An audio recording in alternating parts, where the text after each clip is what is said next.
That day, I stepped on a banana peel. The moment I slipped, the whole life of the banana flashed before my eyes. At the beginning of it all, I was a piece of tissue cut from the top of a new banana sprout. After being placed in a culture medium, I differentiated into several new sprouts, and then grew into a small seedling. When I reached about 5 centimeters in height, I was transferred to a container filled with solid medium. From that point, the farmer gradually reduced the humidity in the greenhouse, increased ventilation, and exposed me to natural light, allowing me to slowly acclimate to a less artificial environment. After my root system had developed, I was transplanted to a nursery bed to adapt to the external environment as early as possible. When I grew to about 20 centimeters, I was finally able to leave the greenhouse and move to the field. I thrive in a hot and humid environment.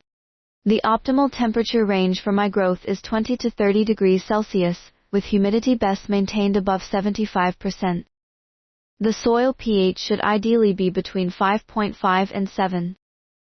I require a lot of nutrients, particularly nitrogen, phosphorus, and potassium fertilizers. And I also have a high demand for water. Therefore, irrigation is essential during drought. Additionally, I detest pests, so the banana farmers sprayed us with pesticides to prevent us from being eaten by insects. After 8 to 9 months, I began to flower. My flowers are of 3 types: female, hermaphrodite, and male. The female flowers are capable of forming fruit through self-pollination, while the hermaphrodite and male flowers do not produce fruit and would be cut off directly. After 5-10 rows of fruits had developed, my calyxes were also cut off to ensure that all nutrients were directed towards the growing fruits. To protect the fruits, banana farmers covered me with a bird-proof protective net. They also reinforced me with ropes and sticks to prevent my body from breaking under the weight of the heavy fruit. After the fruit grew to a certain length, I was harvested.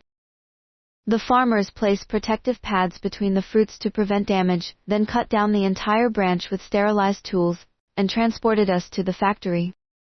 There, in preparation for the upcoming long-distance transportation, I was thoroughly washed and soaked in solutions to remove impurities and prevent decay.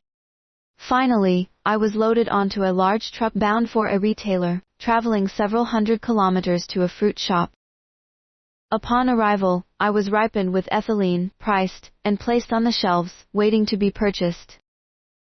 Can't it be cheaper? It can't get any cheaper than this. How about giving you an extra banana? Could I have 2 instead? Bananas are quite expensive these days. In the end, my flesh was eaten and transformed into nutrients, while my peel was casually discarded onto the ground. I rose from the ground, dusting myself off, and continued with my life. There was only the banana peel left on the ground, which had reached the end of its life but still continued to affect the lives of others.